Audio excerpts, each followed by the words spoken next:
Berikut ini isi sebuah ungkapan tentang negeri yang dianugerahi Tuhan sumber daya alam yang sangat luar biasa. Satu, kita booming minyak di tahun 70-an. Pada saat itu, ternyata rakyat dan negara nggak dapat apa-apa. Malah anehnya, Pertamina hampir bangkrut.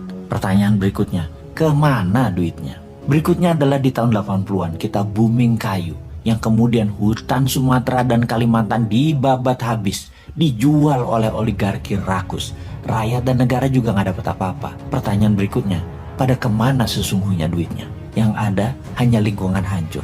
Dan kalau hujan sedikit aja, langsung banjir, tanah longsor. Berikutnya adalah di tahun 2000-an. Kita booming lagi, mineral, batu bara, dan lain sebagainya. Negara dan rakyat juga nggak dapat duit apa-apa. Kecuali lingkungan jadi hancur di semua daerah. Dan yang lebih nggak masuk akal lagi, 95% eksportirnya tidak punya NPWP alias tidak bayar pajak. Sungguh, sebetulnya Tuhan itu sudah kasih kita beberapa kali kesempatan atau rezeki besar.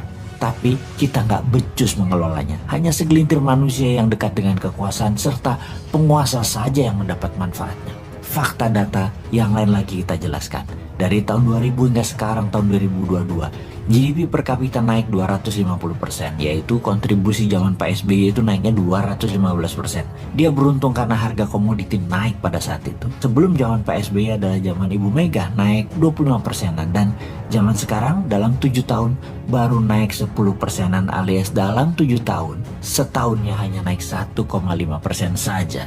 Sungguh, dalam 7 tahun terakhir ini juga hutang menumpuk menjadi 6.600 triliun atau naik hampir 4.600 triliun dari hutang negara sebelumnya di tahun 2014. Belum lagi ditambah hampir 2.000 triliunan hutang BUMN yang baru. Maka bisa dikatakan 3 kali kesempatan ditambah kelolaan negara dalam 20 tahun terakhir. Terbukti manajemen kelolaan negaranya juga tidak bisa membuat rakyat sejahtera dan bisa membuat negara Indonesia ini menjadi negara berdaulat yang utuh. Secara ekonomi hampir tidak ada kenaikan berarti, hanya 10% dalam 10 tahun dipotong inflasi akumulasi 7 tahun.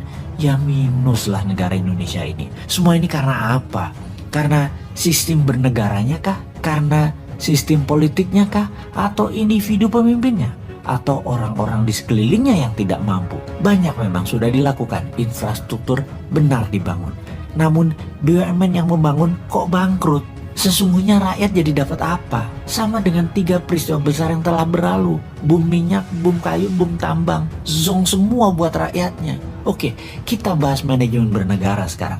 Kita diskusikan soal subsidi BBM yang dicabut, di mana subsidi niatnya membantu namun ternyata membuat rakyat manja yang sudah kronis dimanja selama 40 tahun lebih akibat subsidi. Dan ternyata di sisi lain kita tidak dapat apa-apa juga setelah memanjakan rakyat tersebut. Lalu 1 tahun ini subsidi BBM dialihkan, kita dapat sekitar 350 triliun yang digunakan untuk membangun jalan kereta api double track di seluruh Indonesia, namun belum menunjukkan berdampak pada percepatan pertumbuhan ekonomi juga. Terdapat fakta lain lagi, yaitu ternyata hutang negara juga meningkat tajam. Adakah solusinya, wahai kaum New Mind? Ya ada.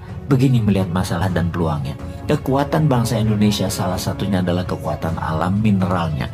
Baik yang ada di atas permukaan tanah yang kategorinya food atau rempah atau spice, juga yang ada di dalam tanah yang disebut mineral. Oleh karena itu kaum New Mind mempunyai roadmap. Di awalnya berupa inisiatif, namanya Spice and Metal Roads Initiative. Spice Road akan membuat Indonesia menjadi food country pengendali pangan dunia, dan Mineral Road akan membuat Indonesia menjadi pengendali mineral. Jadi 99,9% fine metal atas seluruh mineral yang ada di tabel periodik dalam kategori noble metal, PGM atau precious group metal, dan juga metal tanah jarang. Spice Road ada lahan di permukaan tanah dan ada yang di laut. Kita bicara laut dulu.